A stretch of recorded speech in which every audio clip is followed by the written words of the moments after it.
حلقتنا اليوم عن فيلم شيء في صدري، إنتاج 1971 وإخراج كمال الشيخ، عن رواية بنفس العنوان لإحسان عبد القدوس والسيناريو لرأفت الميهي. الفيلم أحداثه تدور حول رجل شديد الثراء والنفوذ وهو حسين باشا شاكر، وهو بيكره زميل دراسة قديم له وبيحقد عليه رغم انه اكثر منه ثراء ونفوذ، لكنه بيكرهه لانه شخص ذا خلق وصاحب مبادئ وفشل انه يشتريه، والكراهية مستمرة معاه طول حياته، لدرجة انه لما بيعرف ان الراجل ده مات بيقرر الانتقام منه عن طريق الانتقام من اسرته بافساد الاسرة دي والسيطرة عليها. موضوع غير مألوف في الافلام المصرية.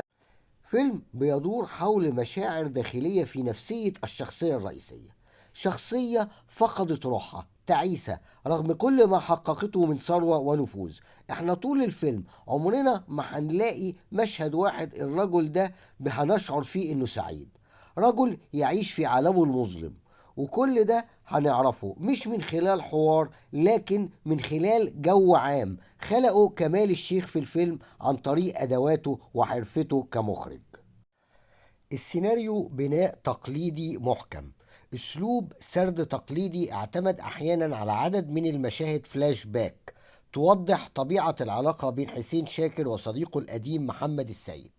وفي المشاهد الأولى بنتعرف على حسين شاكر، طبيعة شخصيته ومشكلته مع صديقه القديم اللي بتطارده، وبعد كده بننتقل لمحاولته للانتقام من صديقه القديم بإفساد أسرته، ومواجهته مع بنت محمد السيد اللي بترفض محاولاته، ونجاحه مع الأم اللي بيغويها ويغتصبها، ثم سقوط حسين شاكر في النهاية. هنلاحظ تفاهم كبير بين السيناريست رأفت الميهي والمخرج كمال الشيخ، وازاي سيناريو الحوار فيه محدود لكن قوي ومعبر، وفيه مساحة أكبر للمشاعر الداخلية، ودي عبر عنها المخرج كمال الشيخ كويس عن طريق تمكنه من أدواته. وهنشعر إن في هارموني بين السيناريست والمخرج في الفيلم ده بشكل منقطع النظير. المشاهد اللي فيها الحوار قليل السيناريست عارف المخرج هيعبر عنها ازاي، وسايب للمخرج مساحته. السيناريو لرأفت الميهي، واحنا نعرف رأفت الميهي كواحد من اهم مخرجي سينما الثمانينات، لكن قبل كده في الستينات والسبعينيات كان كاتب سيناريو لامع جدا، اشتغل في افلام ناجحة كتير، منها 4 افلام مع كمال الشيخ زي غروب وشروق وشيء في صدري والهارب وعلى من نطلق الرصاص. والحقيقة إن كمال الشيخ والميهي عملوا دويتو ناجح يستحق التأمل بين سيناريست شاب موهوب أصبح مخرج كبير بعد كده، ومخرج كبير جدا ومخضرم ومن عمالقة السينما المصرية تميز بحرفته العالية. كمال الشيخ في الفيلم ده كان وصل لخبرة كبيرة بتتجلى في التعبير عن المشاعر الداخلية للشخصيات باستخدام أدواته. في مشهد لما حسين شاكر يقرر زيارة بيت صديقه لأول مرة بعد وفاته، بيدخل البيت ويجي يقعد في حجرة الضيوف ويشوف صورة صديقه معلقة على الحيطة، ما بيقعدش، بيقرب من الصورة برهبة، ولما يقرب نص وشه بيضلم، وقطع لصورة الصديق في لقطة قريبة، وقطع لقطة قريبة على وش حسين وبنشوف على وشه ملامح ضعف. في المشهد اللي قبل ده حسين بيقرر يزور بيت صديقه لأنه عاوز يعرف سر قوته اللي مكنته منه لا يستسلم لإغراءاته رغم فقره وظروفه الصعبة، وده كان بيخلي حسين دايما يشعر تجاهه بالضعف رغم الثراء والنفوذ اللي حققهم. وكل ده عبر عنه كمال الشيخ في 3 لقطات ما أخدوش أكتر من 15 ثانية بدون كلمة واحدة. عندنا مشهد محاولة حسين اغتصاب بنت محمد السيد وهي فاقدة الوعي، هنشوف إضاءة على وش حسين وهي إضاءة تخلي الوجه شاحب بلا روح كأنه جثة، وده تعبير جيد عن طبيعة الشخصية. وبنشوف إن اللي منعه من الاغتصاب إنه شاف إنها معلقة صورة للأب في سلسلة في رقبتها، وبيترعب من الصورة ويتراجع عن فعله ويبتدي يزرر هدومها تاني. حرفة كمال الشيخ هنا في تقطيع المشهد وفي استغلال الإضاءة والموسيقى التصويرية، وفي نفس الوقت بيورينا طبيعة العلاقة المعقدة بين حسين شاكر ومحمد السيد، علاقة فيها كراهية وحقد ورغبة في الانتقام، وفي نفس الوقت فيها خوف ونوع من الاحترام الدفين.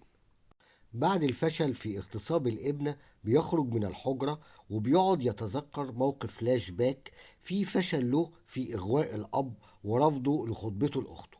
بيقرر يكرر محاولة الانتقام مرة أخرى بإنه بيغتصب الأم.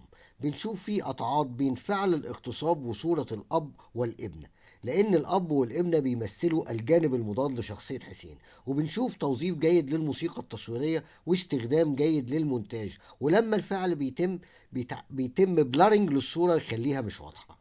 وبعد نهاية الفعل مش بنشوف إحساس بنشوة الانتقام على حسين، لا، لأن ملامح حسين زي ما هي ملامح بلا روح، فقط بيطلب من الزوجة إنها تشيل صور محمد السيد من البيت.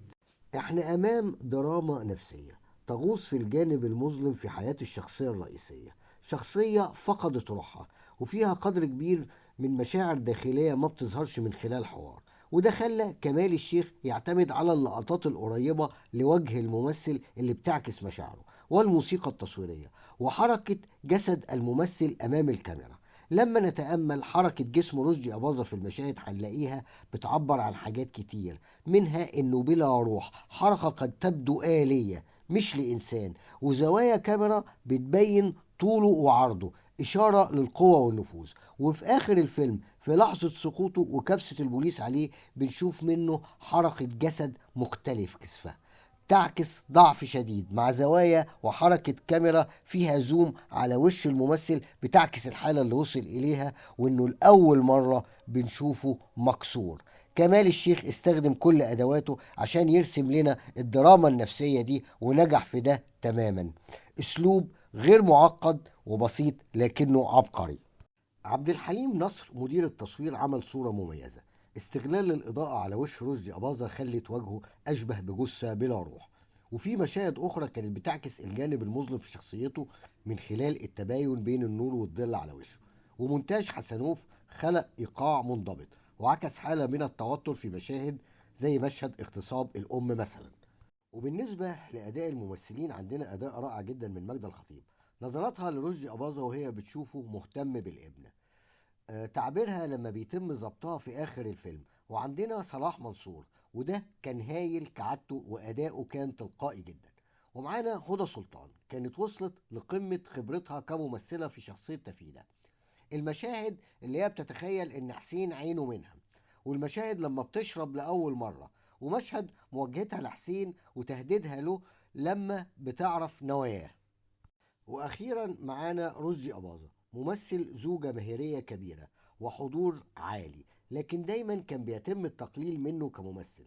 لكن في الفيلم ده رشدي اباظة بيبين لنا انه ممثل كبير في دور معقد جدا، رجل فقد روحه بيعاني من شعور بالحقد على شخص ميت، دور فيه كم كبير من المشاعر الداخليه واستغلال هايل لحركه جسده.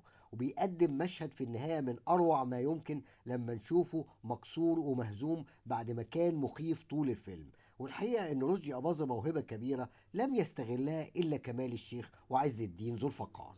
شيء في صدري دراما نفسية عملها كمال الشيخ بمهارة وحرفة عالية، سهل ممتنع، فيها قدر كبير من المشاعر الداخلية وتعبير عن جوانب مظلمة شريرة في حياة البشر. تيمة لم تستخدم في السينما المصرية قبل كده، مع سيناريو قوي لسيناريست شاب موهوب أصبح مخرج كبير بعد كده وهو رأفت الميهي. وكل ده خلى شيء في صدري فيلم مهم في تاريخ السينما المصرية يستحق التوقف أمامه. وإلى اللقاء في الحلقة القادمة، وما تنسوش الاشتراك في القناة.